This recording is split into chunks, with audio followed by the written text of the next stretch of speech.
ஆடி 2வது வெள்ளிக்கிழமை 2024.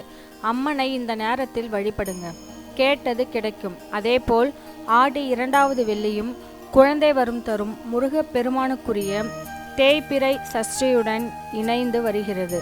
ஆடி 2வது செவ்வாயில் ஆடி கிருத்திகை, ஆடி 3வது வெள்ளியில் மாத சிவராத்திரி, ஆடி 4வது வெள்ளியில் கருட மற்றும் நாக பஞ்சமி, ஆடி 5வது மற்றும் கடைசி வெள்ளியில் வரலட்சுமி விரதம் என 2 மடங்கு பலன் தரும் நாட்களாக அமைந்து வருவதால் இந்த ஆண்டு ஆடி மாதத்தின் அனைத்து நாட்களும் தவறவிடக்கூடாத நாட்களாக உள்ளன. ஆடி மாதத்தில் மொத்தம் 5 வெள்ளிக்கிழமைகள் இந்த ஆண்டு வருகிறது. ஆடி முதல் வெள்ளிக்கிழமையை தொடர்ந்து ஆடி 2வது வெள்ளிக்கிழமை ஜூலை மாதம் 26ஆம் தேதி வருகிறது. இந்த ஆண்டு ஆடி 2வது வெள்ளிக்கிழமை முருகப்பெருமானுக்குரிய தேய்பிறை சஷ்டியும் சேர்ந்தே அமைந்துள்ளது. முருகப்பெருமானுக்குரிய திதியான தேய்பிறை சஷ்டி பிரச்சனைகளை தேய வைப்பதற்கான அற்புதமான நாளாகும். அதனால் இந்த நாளில் அம்மன் வழிபாட்டுடன் முருகப்பெருமானையும் வழிபடுவது சிறப்பானது. அம்மனின் பலவிதமான ரூபங்களில் ஒன்று காமாட்சி. பலருக்கும் இஷ்ட தெய்வமாக இருக்கும் அன்னை காமாட்சி, துர்கா, லட்சுமி, சரஸ்வதி ஆகிய 3 சக்திகள் ஒன்றாக இணைந்த வடிவமாக கருதப்படுகிறார்கள். காஞ்சிபுரம், மாங்காடு என காமாட்சி அம்மனுக்கு பல இடங்களில் புகழ்பெற்ற ஆலயங்கள் உள்ளது.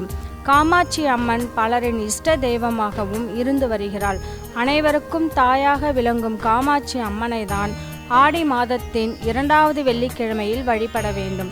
குழந்தை பாக்கியத்திற்காக பல காலமாக ஏங்குபவர்கள், திருமணம் ஆகவில்லை என்கிறவர்கள் தேய்பிறை சஷ்டியுடன் சேர்ந்து வரும் ஆடி 2வது வெள்ளிக்கிழமையில் காமாட்சி அம்மனை வழிபடலாம்.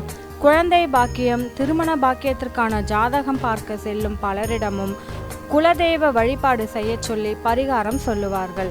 குலதெய்வத்தின் அருள் இல்லாததே இத்தகைய பிரச்சனைகள் ஏற்பட காரணம் என சொல்லுவார்கள்.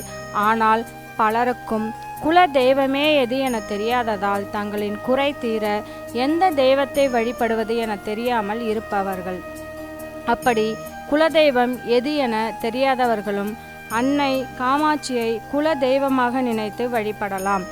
ஆடி 2வது வெள்ளிக்கிழமை அன்று காலையில் எழுந்து வழக்கம் போல் குளித்துவிட்டு விரதத்தை துவங்கிவிடலாம். முழு உபவாசமாக இருக்க முடியாதவர்கள் பால் மற்றும் பழம் சாப்பிட்டோ அல்லது ஒரு வேளை மட்டும் சாப்பிட்டோ விரதம் இருக்கலாம். அன்றைய தினமும் இரவு 8 மணி முதல் 9 மணி வரையிலான நேரம் அம்பிகையை வழிபட ஏற்ற நேரமாகும்.